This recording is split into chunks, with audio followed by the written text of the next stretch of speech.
Welcome to the Hockey Writers Maple Leafs Lounge, a weekly show from our Toronto Maple Leafs writing crew, bringing you the latest news, rumors, trades, player grades, prospects, and much more. From training camp to the playoffs, from draft day to the trade deadline, our team covers everything that happens with the blue and white. Come on in and pull up a chair. Welcome to the Maple Leafs Lounge.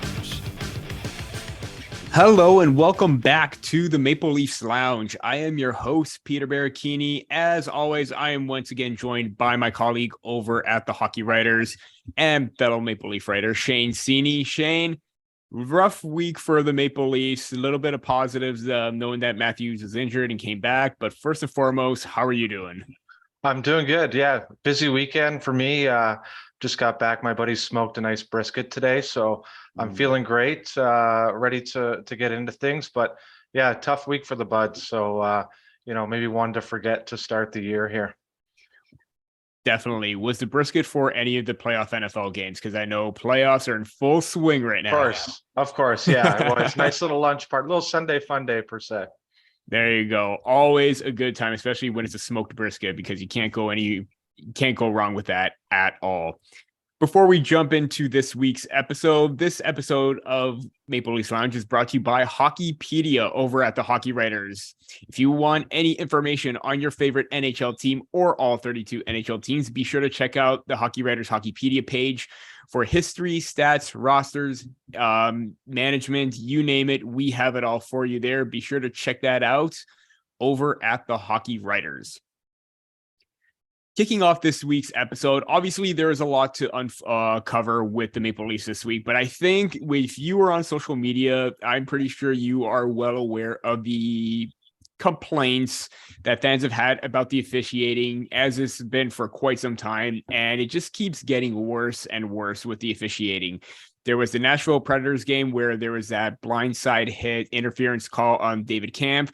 There's the high stick on Michael Bunting from Ben Sherratt against the Detroit Red Wings. And there was Linus Ullmark throwing his stick against Mitch Marner, which in actuality, all three should have been penalties. But, it was not called in any of those games. And Shane, you get a sense of why fans are upset, not just Maple Leaf fans, but fans of every NHL team in hockey in general, because the officiating just seems to get worse and worse every single time. What is up with the officiating, and why is it just getting progressively worse? Yeah, I'm actually excited to hear what you have to say, because following you on Twitter, you're always on the officials, so I love it. But yeah, three strange plays there where it's just you're shaking your head after going, what's going on here? What's happening? And the funny part is too, like most of the time people think the Leafs get the calls, and it's always about us. And going through and seeing what went on this week, it was just mind-boggling. So yeah, I don't know. You just hope that things get worked out before the playoffs, and it's just going through the season like this, and where you get to points where it's just like you have no idea what's on one side of what's on the other, like what's going to get called and what's not. So for me, that Sherratt play was so dirty. Like he totally meant to do that, and you could tell. And good for Bunting to get up and just give it right to the ref like that. So hopefully things get worked out. But I mean, the NHL officiating is not as bad as the NBA's, and the NFL's is pretty bad too. So I mean, we're always going to complain about the refs, regardless of how good of a job they do.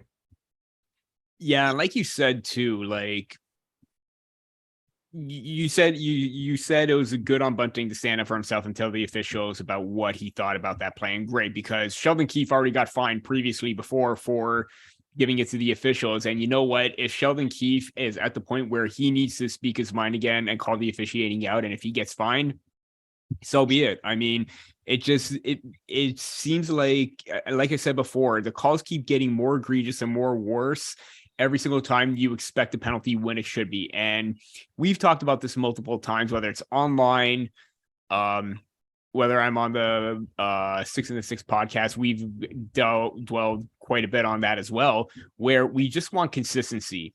Mm-hmm. And for anybody that thinks that the officials and the league are on the Maple Leaf side, well, guess what? Those three calls went against them. Like you said, Shane, it's we don't know what else to say. We just want consistency for them to call the rule book as it is, because it seems like they don't even know the rules themselves half the time. And the way that they're going about this is just absolutely egregious, annoying. And I know a lot of fans are wanting to hear officials having their sort of a post-game conference as well. So I would like to see how they perceive the call, how it unfolded. And yes, we understand that it's a quick game, but there are calls where it should be called. Yep. And it needs to be dealt with. Even that high stick on Morgan Rielly that led to the game-winning goal for Mitch Marner. The officials and linesmen had to, convene and talk about it. When you saw Morgan Rielly bleeding from his lip and nose, obviously you knew something happened. Make the call. And again, consistency. That's all we ask. Yeah, and some accountability too, right? Like, the players have to come out and do interviews after a tough loss when they really don't want to. So, ref has a bad game. Why not? Why isn't he answering questions? So, it's tough. You just hope it doesn't, get involved with the playoff game where something's on the line and then something gets missed. But these hiccups throughout the regular season can hopefully be fixed. But lately, for Leafs Nation, it's just been head scratching at times. Exactly. And we're going from sort of bad news and a topic that we don't want to discuss to another one where the Maple Leafs are coming off a 4-3 loss to their rivals, the Boston Bruins. And overall, it was a very exciting game. I'm not going to lie. Just like the first meeting that they had where the Maple Leafs won 2-1, very close, very back and forth. However, it was the Maple Leafs that ended up being their own worst enemy with the giveaways on three of the 4 goals. And 2 of them were a result of Morgan Rielly and Conor Timmins.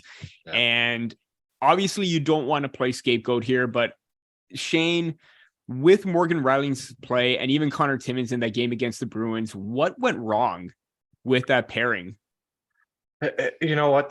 I think the more concerning part is that we were having these conversations when it was Rielly and Hall the other day, and now it's Rielly and Timmins, and the complaints are still happening because the play hasn't been strong. So since Riley's been back, I think he's like -5. He's hasn't scored in 40 regular season hockey games, and he's not even a threat out there at times. So for him and Timmins, it was obviously a bad night. The turnovers leading to goals, it's just backbreaking when you're in a tight game like that. And for him, he's supposed to be the number 1 defenseman. So he's unfortunately not playing like that. When he's at his best, it's the skating where he's carrying the puck and flying through the zone, and it looks like he can never take it off him, and he's really setting the tone for the team. So they're going to need to get that figured out, because if he's not at the top of his game, that's a big problem. So certainly something to watch here in the next 8 weeks or so, 7 weeks till trade deadline, because I think that the way he's playing could really impact the type of defenseman they go after.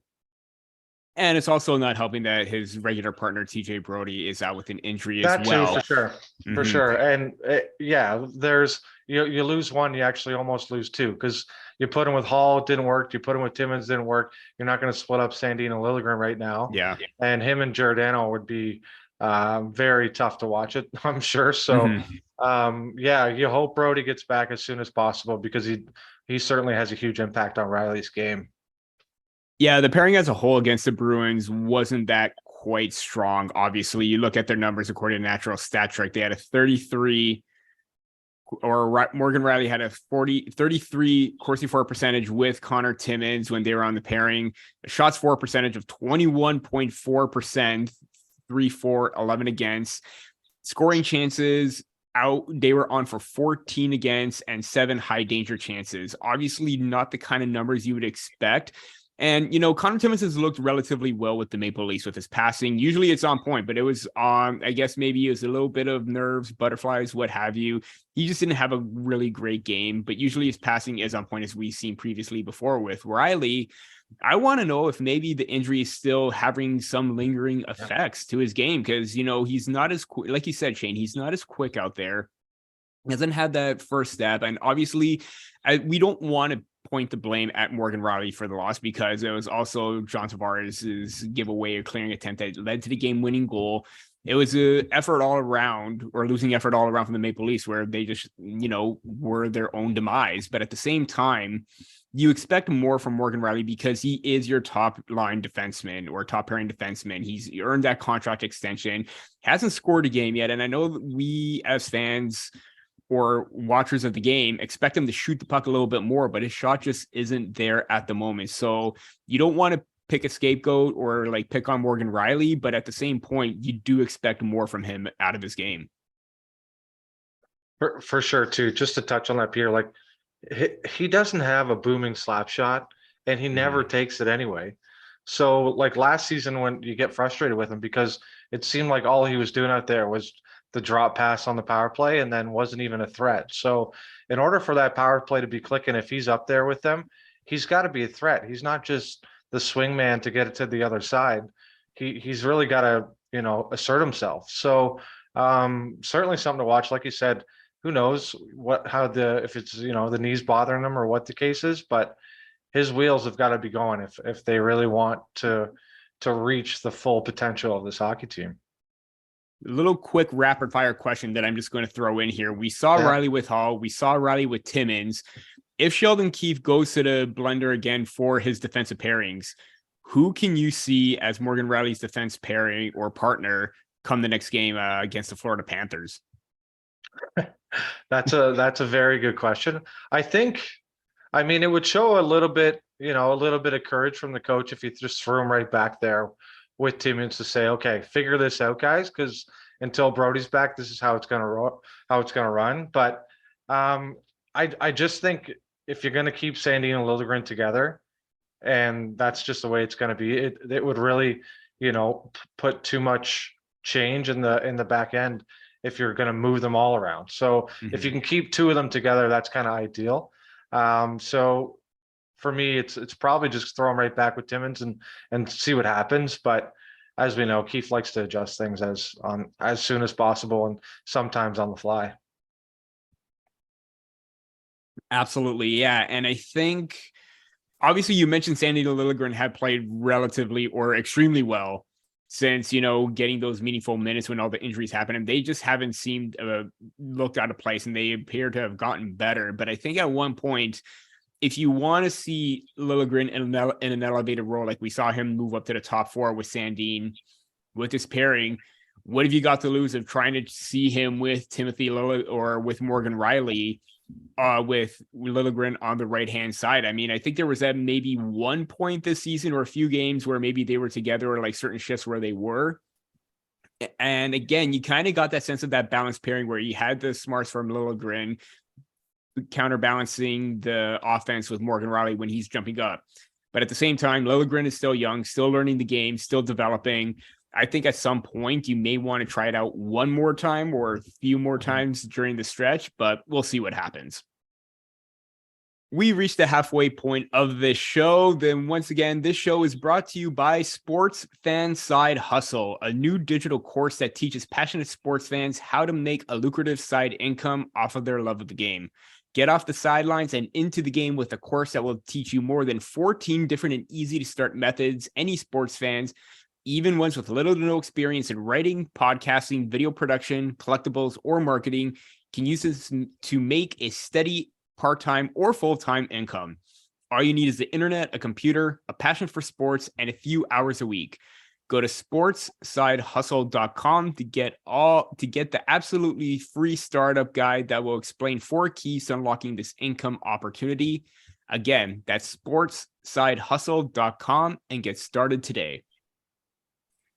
Now, we talked about the bad with the Maple Leafs in that Bruins game, particularly with the defensive pairings of Rielly and Timmins, but there was some good out of it. And as much as we don't like Brad Marchand's antics, he came out with some very positive review about the Maple Leafs post-game. And according to Luke Fox from Sportsnet, Brad Marchand said, they're a legit contender this year. You could say that the last few years and it hasn't gone their way, but every year you go through adversity like they have, you learn a lot from it. And I think they've done that. Their stars are another year older and stronger and better. So they're a very dangerous team. Now, like I said before, we don't like the antics that Brad Marchand brings, especially when it comes to the playoffs, because he's always going to be in your face. But Shane, what do you make of the comments made by Marchand, who grew up a Maple Leafs fan, it is well noted, to have that glowing review about the Stars for the Maple Leafs and the team overall?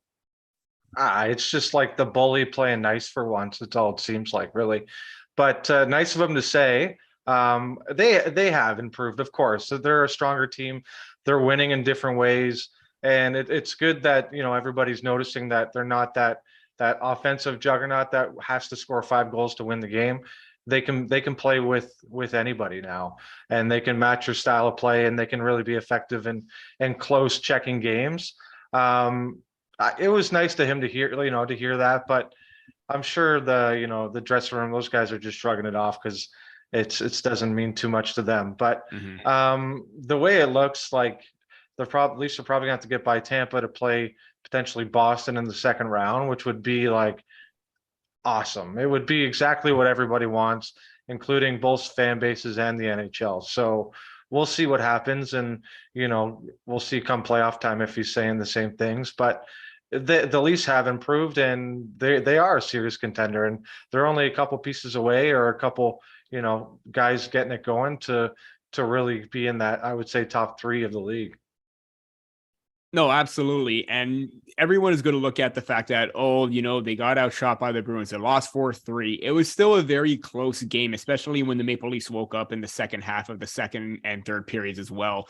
I think that I do agree with Marchand. Obviously, well, we've seen the improvement overall in the season. They're like in the top 5, still at the top of the standings overall in the NHL, just behind the Boston Bruins. And they're a top team for a reason. They didn't just get here by accident or some kind of fluke or whatever. The whole mindset of the team is different. You're getting to goaltending, although it has struggled as of late. You got solid defense overall, again, struggling as of late, but overall you still have key pieces right there. And you're starting to get all 4 lines going, whether they're getting a goal or not. Everything's clicking offensively for this team. And I think that's a big plus and a big sign right there. So the fact that I think even so, I think I remember seeing a stat how this was the one game in some time where I think the Maple Leafs got 3 goals against Ullmark. And, he's been basically lights out all season and the front runner for the Vezina. So for that to happen is, pretty impressive considering how hot the Bruins have been all season. Probably going to win the President's Trophy right now because I think they only have like 4 or 5 losses, which is, pretty impressive overall. I'm going to say that on record. But with Marchand's comments, with the Maple Leafs improving, I think there has to be some sort of positive direction for this team where they can't compete with the big dogs and the top teams in this league for real this time around. For sure, too. They've beaten some great teams this year. Tampa Bay, Colorado. They beat Boston earlier in the year, did they not? So they did. So I mean, they're right there, and he feels it, and it's cool that he said that. Like that's, he went out of his way to make some nice comments. So don't get me wrong. Like people say a lot of things about Marchand, but I would gladly take him on my team any day of the week. Well, considering he's a Maple Leaf fan, yeah, I would love to see Marchand in the blue and white. Probably not going to happen, but talk it about would a have been plot nice. twist, eh? Exactly. That's like Hogan coming out with the NWO. Oh man, and also kind of just thinking, the whole like villain thing from Batman. He could be the hero. Do you live long enough to become the villain, kind of thing? But yeah. That's I probably didn't even get that right. Pipe dream. Yeah, didn't probably get that reference right, but still great line from the movie regardless. We digress, but we're getting into our final topic right now. Obviously, some concerning news regarding Auston Matthews as he missed a game against the Detroit Red Wings, and it showed. I believe it was just an undisclosed injury. Both Matthews and Keith didn't want to get into too many specifics. It was an ailment that Matthews was dealing with for some time. Matthews came out saying that there's something that he needs to stay on top of with the medical staff and everything. Shane, obviously, we know the wrist issues that Matthews has had in the past. He had surgery on it previously before. We're not speculating on it, but what do you make of the kind of day-to-day situation with Matthews? Obviously, whatever was affecting him, whether it was his arm, wrist, leg, whatever, he looked great against the Boston Bruins as he scored that fantastic goal. Do you think the Maple Leafs should be a little bit more cautious with Matthews right now, considering we're in the second half? You want him to be 110% ready for whatever comes their way into playoffs. Obviously, it's still a ways away. But what do you make of them? Should they try and be a little bit more cautious with him and try and limit his games, especially closer to the playoffs? Yeah, absolutely. Absolutely. Yeah. And the fact that they might already have their playoff seed set and matchup set weeks in advance, if that's the case, you got to figure out the proper plan to keep them away from getting whacked and, sticked and slashed throughout the regular season, because those are the bumps and bruises that are really starting to affect him now by the sounds of it. So I noticed a little bit of change in his game. He's not getting off that quick wrister like he normally has. I've seen him do a lot of those. He's trying for those back doors or the the shot passes, as opposed to just letting it rip, where sometimes he would just come around from the side of the net and do that. So you notice the little things, but as far as the load management goes, like, yeah, that needs to be top of mind for these guys, because he's got to be 100% for the playoffs. And I mean, they always say after game one of the season, you're never 100%, but as as healthy as possible. And the Leafs they're screwed if he's not. So they need him. They need him at his best to have any chance of making any damage in the playoffs. So certainly a huge storyline to watch here as the second half of the season unfolds. No, absolutely. And again, you got to be cautious with him, because he is the star of he is the face of your franchise. He's the star, like, sentiment of your team at this point right now, with everything that he's done, with the records that he set.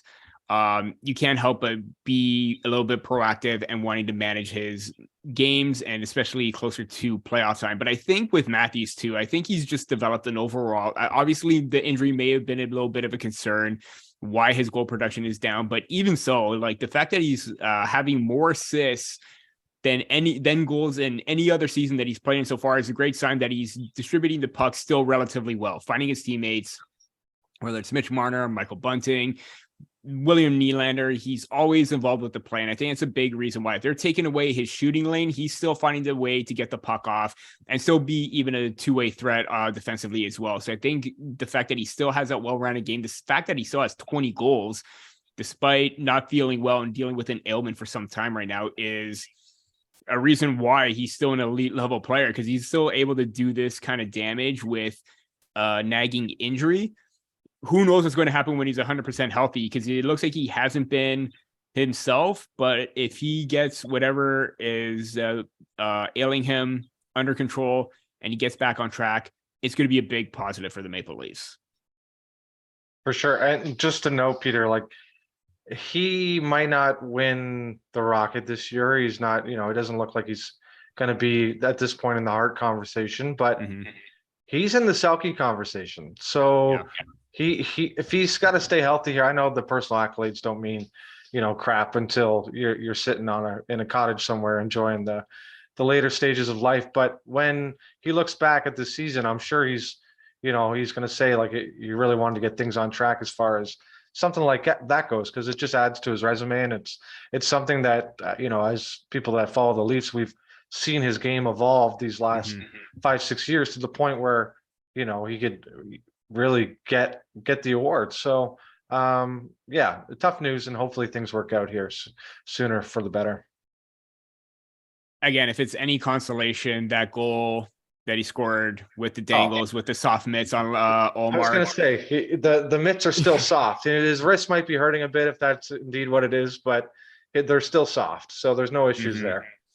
That's a big positive. So if he's still able to do some damage in tight, that is going to be, again, big positive for the Maple Leafs, because the goals are still going to come. The overall two-way play is still going to be there in evidence. So yeah, a little bit concerning, but at the same time, they're going to be proactive and take care of their star player. No doubt about it. Well, once again, that is it for this episode of the Maple Leafs Lounge. Be sure to check out Hockeypedia at the Hockey Writers for everything related to your favorite NHL team, for history, stats, rosters, you name it. We have it all there on the team page. Be sure to check that out over at the Hockey Writers. That, once again, that is Hockeypedia. As well as be sure to check out sportsidehustle.com. to make a side income on sports writing, marketing, video production, you name it, to make a full-time or part-time income in the hockey industry, be sure to check out their guide. Once again, that's sportsidehustle.com. Once again, that's it for this episode. For Shane Seney, I'm Peter Baracchini, and we'll see you next time on the Maple Leafs Lounge.